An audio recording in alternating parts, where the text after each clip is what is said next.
Bartholomew and the Oobleck, written by Dr. Seuss.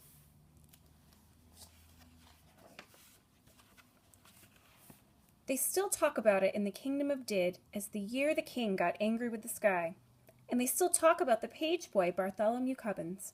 If it hadn't been for Bartholomew Cubbins, that king and that sky would have wrecked that little kingdom.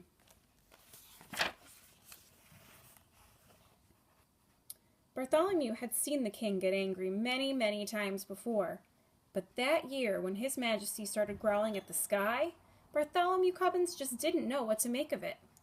Yet all that year the old king did it. All year long he stared up into the air above his kingdom, muttering and sputtering through his royal whiskers, "Humph! The things that come down from my sky." All spring when the rain came down, he growled at that. All summer when the sunshine came down, he growled at that. All autumn when the fog came down, he growled at that. And that winter when the snow came down, he started shouting, "This snow, this fog, this sunshine, this rain! Bah! These four things that come down from my sky." "But King Derwin," Bartholomew tried to calm him, "you've always had these same four things come down." "That's just the trouble," bellowed the king. "Every year the same four things. I'm mighty tired of those old things. I want something new to come down." "Something new come down?" Bartholomew gasped. "That's impossible, Your Majesty. You just can't have it." "Boy, don't you dare tell me what I can or cannot have. Remember, Bartholomew, I am king." "I know, sire," said Bartholomew. "You rule all the land, and you rule all the people, but even kings can't rule the sky." "Can't, eh?" His Majesty flew into a terrible rage. "Well, maybe other kings can't do it, but maybe I'm one king who can. You mark my words, Bartholomew Cubbins. I will have something new come down." But how to get something new to come down? That was rather hard to think up, and for many days the old king stomped around trying to figure out some way to do it. Then, finally, late one night when all the lords and ladies of the palace were fast asleep, just as the king was buttoning his royal nightshirt, he suddenly stopped still. A strange, wild light began to shine in his gray-green eyes. "Why, of course," he began laughing. "They can do it for me. Bartholomew Cubbins, blow my secret whistle. Quick, call my royal magicians." "Your magicians, Your Majesty?" Bartholomew shivered. "Oh, no, Your Majesty, don't call them." "You hold your tongue, Bartholomew Cubbins. You do as I command you. Blow my secret whistle." "Yes, sire," Bartholomew bowed, "but, Your Majesty, I still think that you may be very sorry." He took the king's secret whistle from his secret hook. He blew a long, low blast down the king's back secret stairway, and a moment later he heard them coming, up from their musty hole beneath the dungeon, up the empty midnight tunnel to the royal bedchamber tower, up the magicians on their padded, shuffling feet. Up and right into the room they came chanting, "Shuffle, duffle, muzzle, muff, fista, wista, misticuff. We are men of groans and howls, mystic men who eat boiled owls. Tell us what you wish, O king. Our magic can do anything." "I wish," spoke the king, "to have you make something fall from my skies that no other kingdom has ever had before." "What can you do? What will you make?"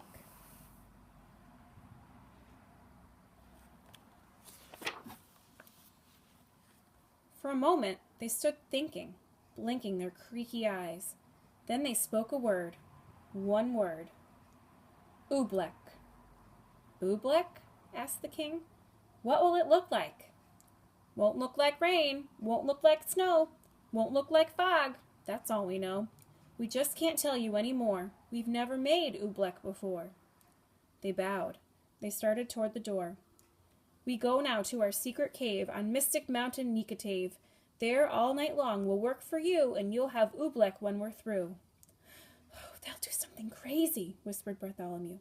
"Call them back, Your Majesty. Stop them." "Stop them? Not for a ton of diamonds," chuckled the king.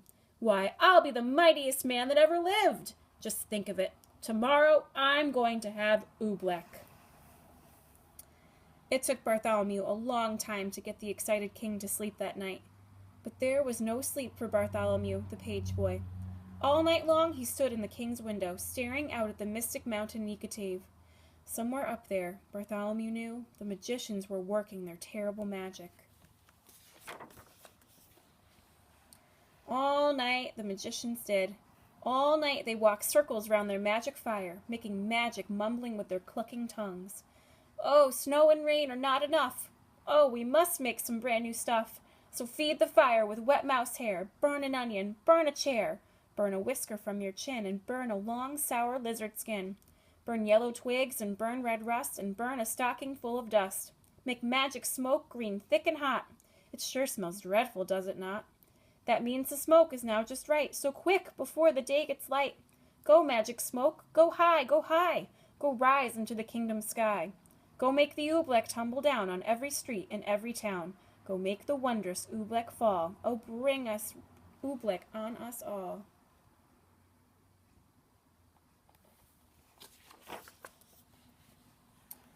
Dawn was just bleaking, and Bartholomew was still standing, trembling, watching at the bedchamber window. But now, as the sun rose, Bartholomew smiled. Those silly magicians hadn't done a thing! Then, suddenly, Bartholomew Cubbins stopped smiling. Was he seeing things? No, there was something strange up there in the sky. At first it seemed like a little greenish cloud, just a wisp of greenish steam. But now it was coming lower, closer down toward the fields and the farms and houses of the sleeping little kingdom. It was swirling around the topmost turrets of the palace. Tiny little greenish specks were shimmering in the air right over his head. Queer little greenish blobs, just about the size of grape seeds. He stretched out his hand. He started to catch one. Then he pulled his hand back. There was something frightening about those blobs. Bartholomew slammed the window shut. "Wake up, your majesty," he shouted. "Your Oobleck! It's falling!"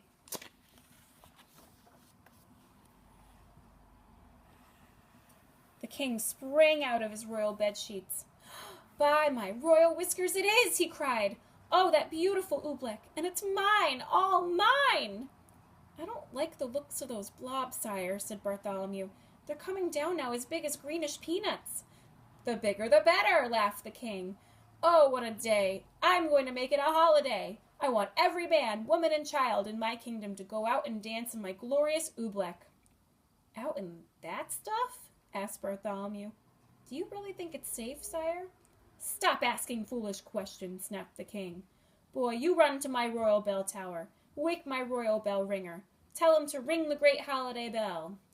For a moment, Bartholomew Cubbins didn't move. "Run!" barked the king. Bartholomew ran.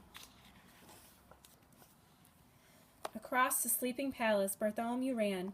Then up the ladder of the high bell tower, he climbed to the bell ringer's little cubbyhole in the belfry. "Ring your bell," he called. "His Majesty the King proclaims today a holiday." The old man crawled out of his cot. He grabbed the bell rope. "What's the holiday for, Bartholomew?" "You'll find out soon enough," said Bartholomew. The bell ringer yanked the rope. Nothing happened. He yanked it harder. Still nothing happened. "Huh? What's wrong with my belt?" he murmured. "I'd better take a look outside." He poked his head out through the little trap door. "Merciful gracious," he gulped. "What is that? All over my bell like greenish molasses." "Not only your bell," Bartholomew cried. "Look at that poor robin down there in that tree. She's stuck to her nest. She can't move a wing. That Oobleck's gooey. It's gummy. It's like glue." "Ugh!" The bell ringer wrung his hands. "If that green stuff sticks up robins, it'll stick up people too." "Someone's got to warn the people," cried Bartholomew. "Gotta wake 'em and warn 'em to stay inside their houses." "I'll tell the royal trumpeter," he shouted.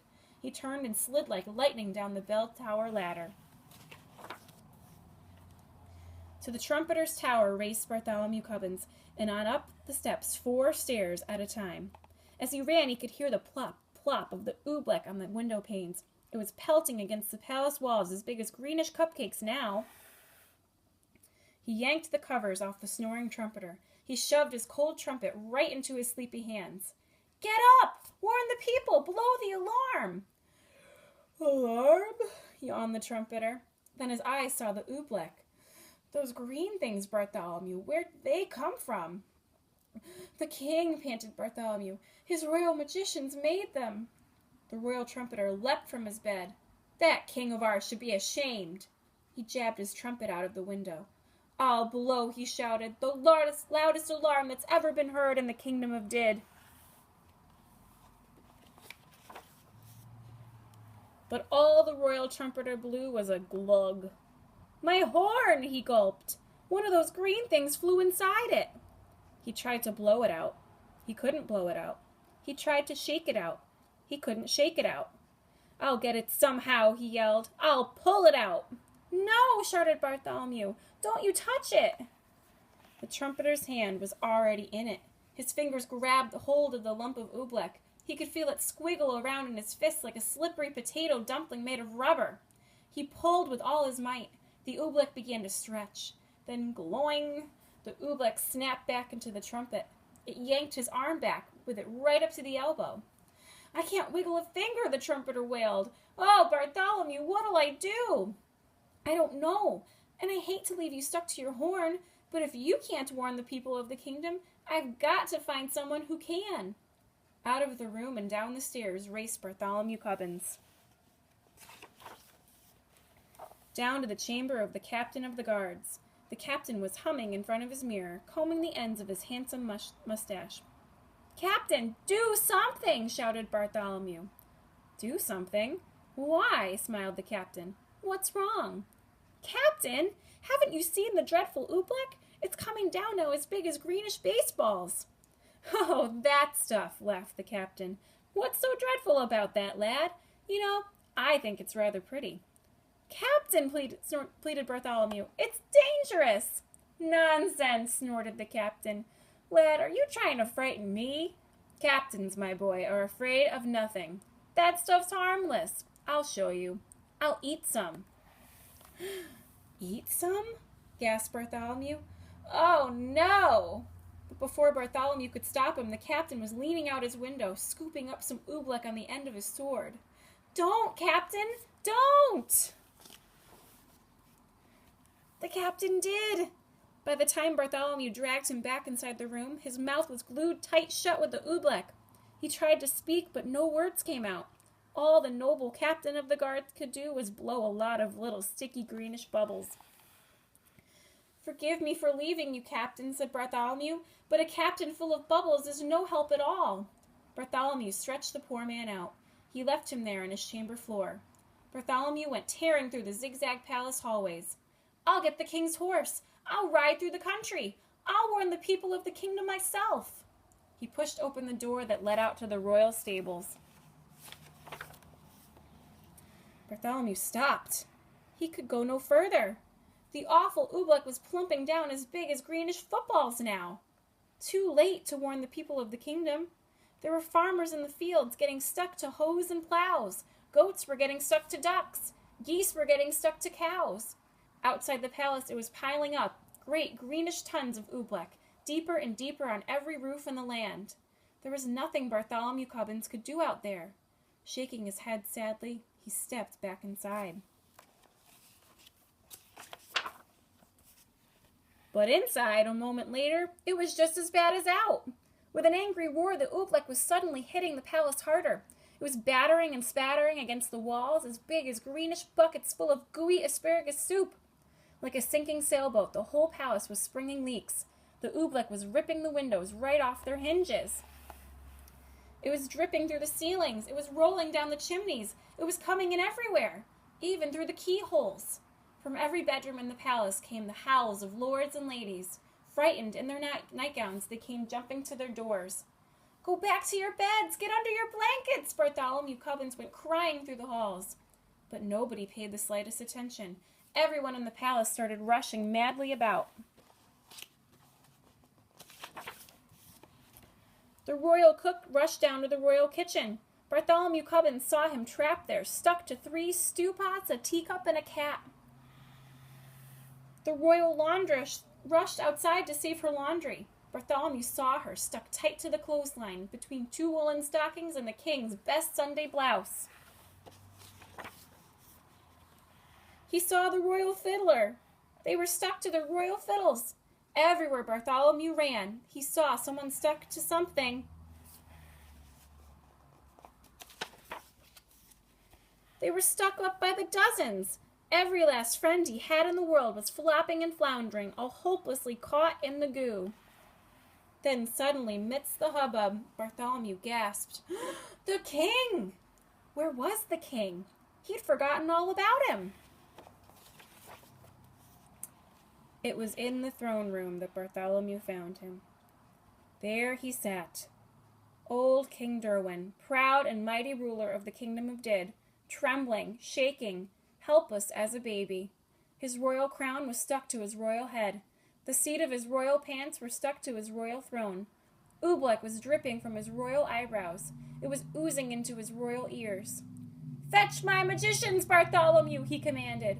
"Make them say some magic words. Make them stop the Oobleck falling." Bartholomew shrugged his shoulders. "I can't fetch them, your majesty. Their cave on Mountain Nicotave is buried deep in Oobleck."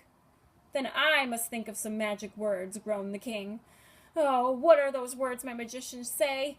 Shuffle, duffle, muzzle, muff. That's all I can remember, and they don't do any good. The Oobleck keeps on falling harder." Bartholomew Cubbins could hold his tongue no longer. "And it's going to keep on falling," he shouted, "until your whole great marble palace tumbles down. So don't waste your time saying foolish magic words. You ought to be saying some plain simple words." "Simple words? What do you mean, boy?" "I mean," said Bartholomew, "this is all your fault. Now the least you could do is say the simple words, 'I'm sorry.'" No one had ever talked to the king like this before. "What?" he bellowed. "Me? Me say I'm sorry? Kings never say I'm sorry, and I am the mightiest king in the world." Bartholomew looked at the king square in the eye. "You may be a mighty king," he said, "but you're sitting in Oobleck up to your chin, and so is everyone else in your land, and if you won't even say you're sorry, you're no sort of a king at all." Bartholomew Cubbins turned his back. He started for the throne room door. But then Bartholomew heard a great, deep sob. The old king was crying. "Come back, Bartholomew Cubbins. You're right. It is all my fault, and I am sorry. Oh, Bartholomew, I'm awfully, awfully sorry." And the moment the king spoke those words, something happened. Maybe there was something magic in those simple words, "I'm sorry." Maybe there was something magic in those simple words, "It's all my fault." Maybe there was, and maybe there wasn't. But they say that as soon as the old king spoke them, the sun began to shine and fight its way through the storm. They say that the falling Oobleck globs grew smaller and smaller and smaller. They say that all the Oobleck that was stuck on all the people and on all the animals in the kingdom of Did just simply, quietly melted away. And then they say, Bartholomew took the old king by the sleeve and led him up the steps of the high bell tower. He put the bell rope into his majesty's royal hands, and the king himself rang the holiday bell. Then the king proclaimed a brand new national holiday in honor of the 4 perfect things that come down from the sky. The king now knew that these 4 old-fashioned things, the rain, the sunshine, the fog, and the snow, were good enough for any king in all the world, especially for him, old King Derwin of Did.